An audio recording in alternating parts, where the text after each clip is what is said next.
tu zan phana ka sei do nom cha hi le chun Christian hin khuwa hin ibon chawa hi athing zong ki hilo a hi in eisu moding a omzin a hi e ije chun bible changkhat changni na sim do hitin masa penin psalm number zakhat le som thum lako na ana sim hitin wo pathe nei khol chilin lang kalung thim hezingin nei patet men lang kalung ngai tu ho hedo tan chule kasunga chon git lo na umaham ven lang chuteng tun sot lampi a nei puizin ati he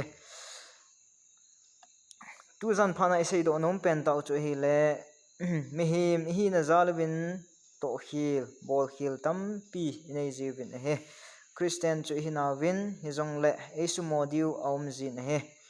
ibanga chun eisu modiu aum ting le ep ibol diu ham eti wa hi le amasa penin hoi lai ka la chun eisu mo ham ti chu I khol diu angai jin he ani na a chu I khol do ting lau chun ep ichan diu ham iki khol do the wa hi le ep ichan diu ham jite ni point hin ni ke holim khom mo hite amasa penin Christian hin khu iman sung wa hin mi tampi chon sit jong hi het su ke in het na sa ina bol jong a omjin chuting le het lo ka a ina chon sit kum jong omin mihim hi na in hi chi hi chon sit hi pon ti ti a neu chakhana igel ho jong chu lin ta pathin mit vena dingin lin ta ani hi jin he ga het thei dingin mizo sin tui isim kha chi de wa hi in tui jong pai ma ikai chi wa hi in pipe khu neu cha hi in ai lo alien jong au min a he ole hi chi pipe khu song neu chakhat nin jong a hu a hi le chun tui hi ki muji lo he tai chupanga chu pathi Christian hin khu a jong hi hin khu wa hi pathin thu hi hen lang ipilam thin hin khu hi ipi tita miti a hi le chun hon chon sit na neu chakhat jong thil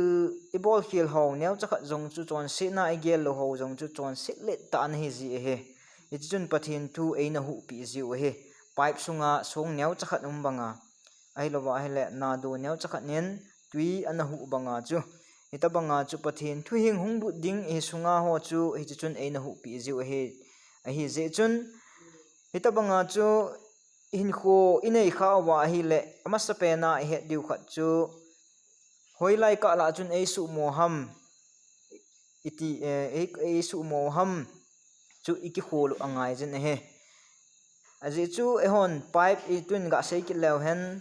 pipe khu tui hong lon lo ting la chun ipi bol wam iti a hi le ibo tanupum umentin I khon ko mo umentin ja chom choma ahu bing pa ahu bing song ham na do ham chu ila lo wa hi ila do lo wa hi le chun tui chu hunglong thei lo a hi ji a chu hitabang banga chu pathin tu hing chu ita sa wa hi lo wa ilung sunga hunglon lut thei lo ting la chun hi chi chun hoi lai ka la chun a hi lo wa le ipin ei hu bing pi ham ti chu iki kholu angai jin he ani chan na in hi chi chu iki khol do ting leu chun ipi hung ti ditam iti a hi le pipe tui hu banga chu a hu na hi chi song hian lang na do hi jong le ila do ting le tui nom ta hunglong theya chakong hian lang syntax ho nang ipp ho a ikido dim thei bangwa chu hita banga chon set na ho chu iki het do ting leu chun het diu kha chu Christian hin khu a hi tauna to I tho wa I hol ngai jin he taun to I tho kit lo wa I ho mi him chi na I ho lo wa hi le chun imu lo diu he ti jong chu ga sei do kin hin tin taun to I tho wa ting le chun hi chi ei hu bing pi naw chu I hol do go diu he in hol do thei ting lo chun ipi hung ti tam iti ting le chun achai chai na ting le chun tui nom ta a imu bangwa chu e ho jong hin khu theng chu nom ta iman thei diu he ti chu I ga sei do thei kin hin ten hin khu theng chu in man ting lo chun pathin to iki gui jop naw yong chu hung ha nen ten chu ting le pathin lungdei lam jong hung hiding a he aji chu he ta inasim ta win ho Sunday school le kha in jong umin Joel bung ni chang som ni langa na a inasim do ta win he Israel te ko ma chi pi na siam tia hele hi chi khaw khu pi ho hi lo wala khaw khu hon ane chai so ho ane ne chai jong leo hi chi ane chai wang wa chu ahin na diu chu api kit diu chu pathin ane kitep kit hi ji chun e ho jong chun I chon sit naw chu ki het do thewa I chon sit naw chu e ho le e hon ki su mang thewa chu teng la chun hi chi hin thu hing a hi lo wa le thu theng ho isung ilung sunga hung thei ta lo hung thei lo chu I het do thewa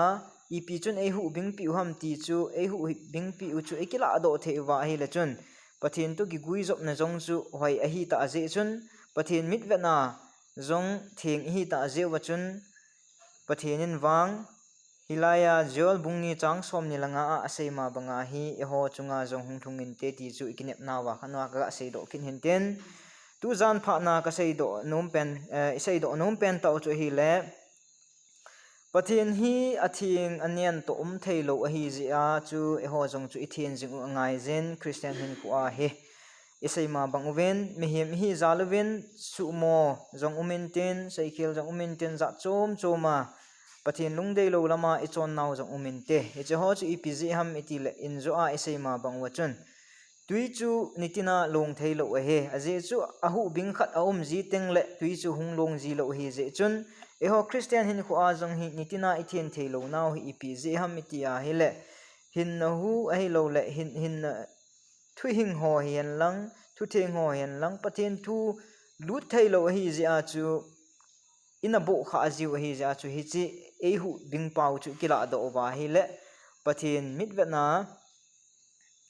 ta san jong hi diu chuteng la pathin mit ve na athing jong hi diu pathin to iki gui jop naw jong chu hat che che ding pathin lung sit na chu ichung wa hong chu ding he ti chu chaina ga sei do hin te tu zan phana sei do na a ông cái khom mi pi ho ngày ma cái sei kha jong le non jong nei ngai dam wen lang pa pathen ngày ma cái sei kha jong le pa pathen e ngai dam ta hen o chan chu ke ma pha tan te